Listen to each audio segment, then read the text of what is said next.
Hi, thank you so much for watching yet another program right here on Grace Impact TV, where we aim to inspire, uplift, and impact you with the Word of God and testimonies about how God still comes through and He still touches lives and how He is still aware of you, even if you are living on the street. Today we have a man by the name of Peter Motaung, who shares his testimony of how God touched his life and changed his life around in an instant after living for years on the street. May you be reminded of the fact that God can also do it for you. My name is Peter. When I come here to Joburg to look for a job, I wasn't having a place to stay.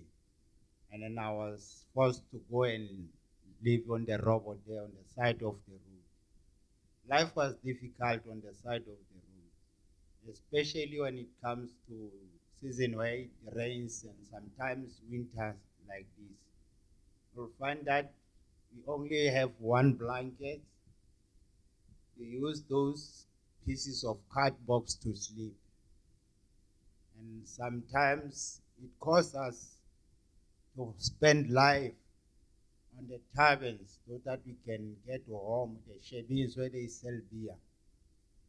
So that during the night, across 12 o'clock, and then we come to those places and come and sleep there. And then you ask those people, most of us see those people on the road, think of them, they just choose that life, but they don't choose to be there. They've traveled so many places to come here to look for a job, to support their families. But without a place to stay, they find themselves sitting on the robot there, sleeping outside, and then end up not going back to their places. But with me,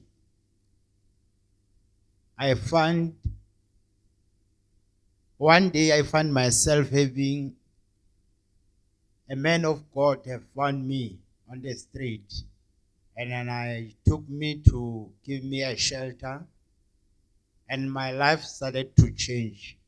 So what I'm asking about we fellow people is, please make time for yourself. Ask one of those people if he got something that he know in life. I think God created us all with knowledge and everything. So please, can we help those people? Give them blankets. Just 2 slices of bread will be enough for them. I'm a landscape gardener. I've been landscaping almost half of my years. I started to love plants as a young man. When coming to landscaping, I can do anything. I can do African garden, Japanese garden, English garden. I can do sprinkler irrigation, water filters, and everything. But life was so tough that I can't find what I love most. Sometimes you find a job and only to find that you are not interested on what you are doing. And that's where we fail, most of us. But when coming to plants, when coming to landscaping, I enjoy it every second of my life. We sometimes forget when we see people on the street or when we see people in different situations that there is a story behind the situation.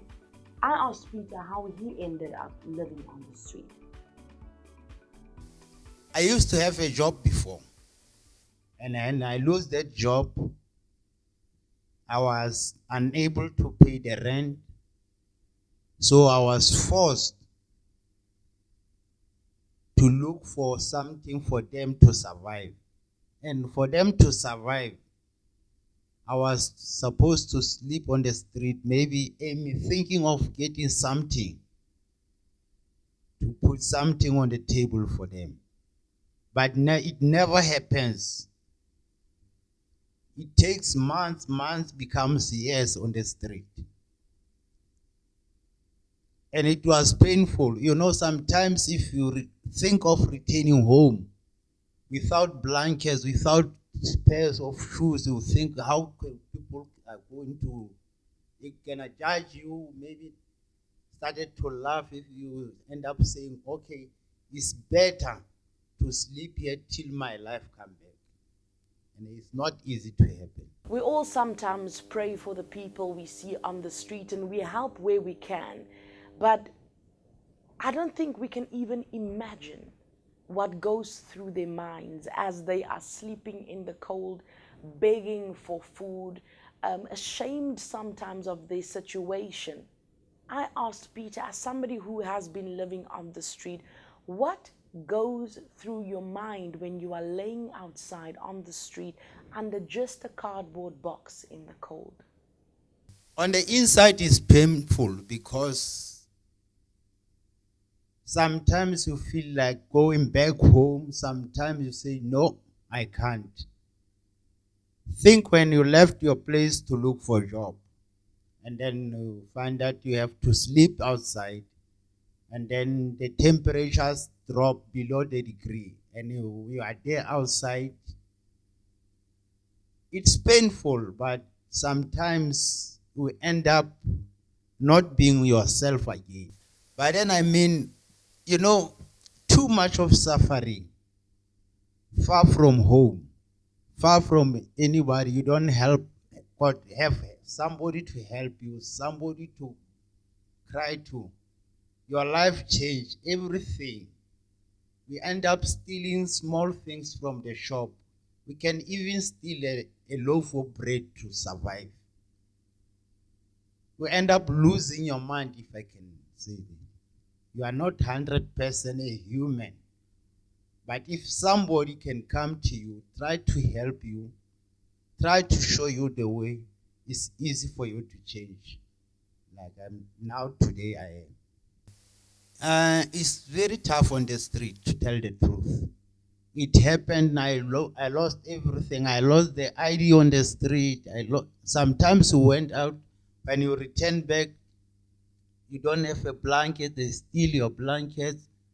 But you pray that tomorrow, let me go back to the robot. We end up looking at the dustbin just to find a piece of blanket. That's how I survive. I will go to the robot. If somebody gives me a piece job, ask him if he doesn't have an old blanket for me. That's how I used to survive. I've lost so many stuff in the robot. I know how difficult it is. Peter shares the testimony of how God, in one day and in one moment, changed his life around. You know, sometimes if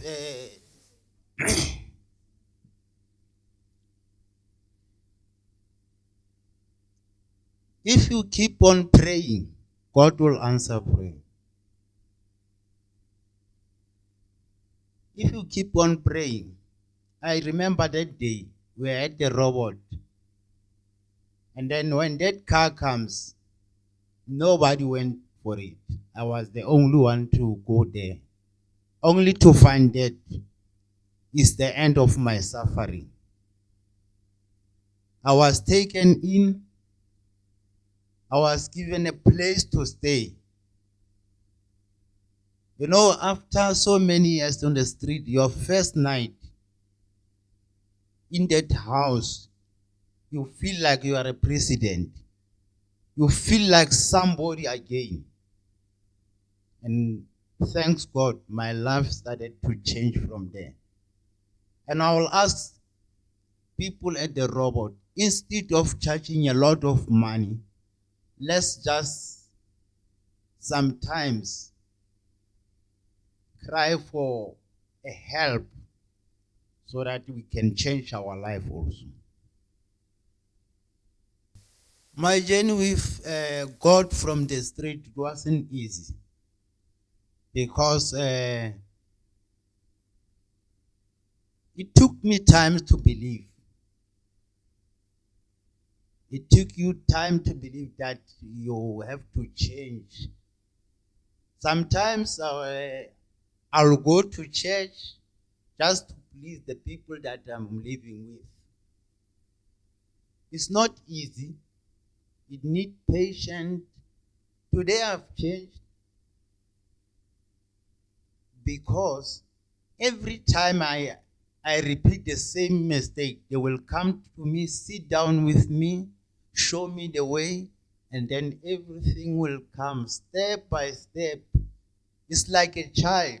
When you got a small child at home, it's easy for him to, it's very difficult to teach him a lesson, do this and do this. Even those people at the street are like a small child now.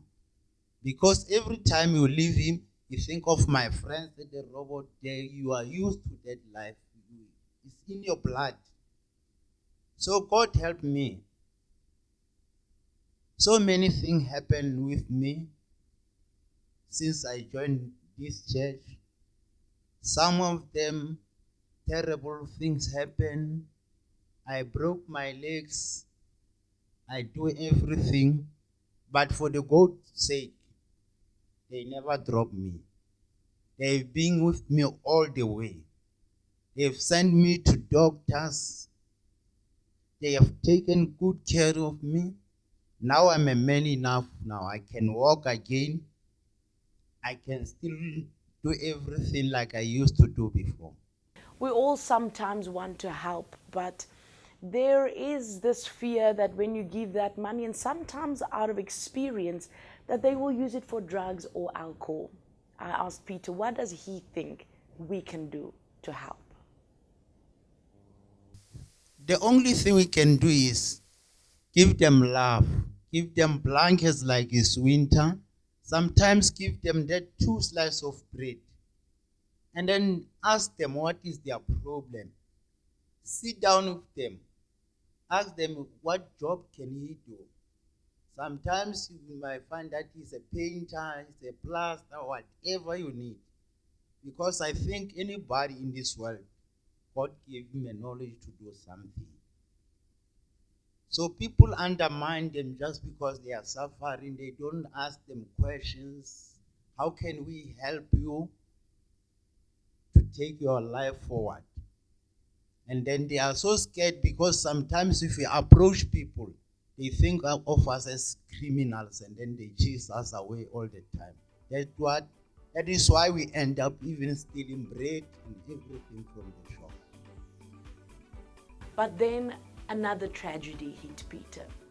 While he was working as a construction worker and they were busy demolishing a building, the wall fell onto his legs and broke both his legs.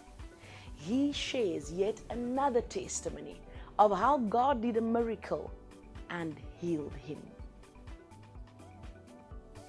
You know, sometimes if you think you are finished, I used to take my medication like every day of my life, but one day I take my medication and then I started to feel terrible, terrible pain. And I think, okay, I've just taken my medication and the pain is not going away. The only thing I turned to was prayers. That day I prayed, I started to believe in prayers. The only thing is when I say amen, one of my legs started to move. I nearly jumped out of my bed crying I'm healed. But here I am. God has done miracle with me. So many people can break, but it never take me even 6 months for me to heal. Because the family that I'm staying with were there for me. They were praying for me, praying for Peter to heal each and every day. Here I am, I'm healed, I can walk, I don't use a stick, I don't use everything. Thanks God for that. What a great reminder of the fact that He is still the God of miracles and that He sees you no matter where you are. We also asked Peter, what would he say to people who still find themselves living on the streets? All I can say to those people is that there's still hope. Let us not lose hope in life. Let's keep on praying that one day I will have a job like each and everybody. And then let's not go to the robot and steal and do funny stuff. Instead, we must come to the people, ask them nicely for help, tell them your problem in life, but help will come out. Thank you so much to Peter Motaung from Grace Court Impact Center in Newlands, Johannesburg, for sharing his testimony with us today.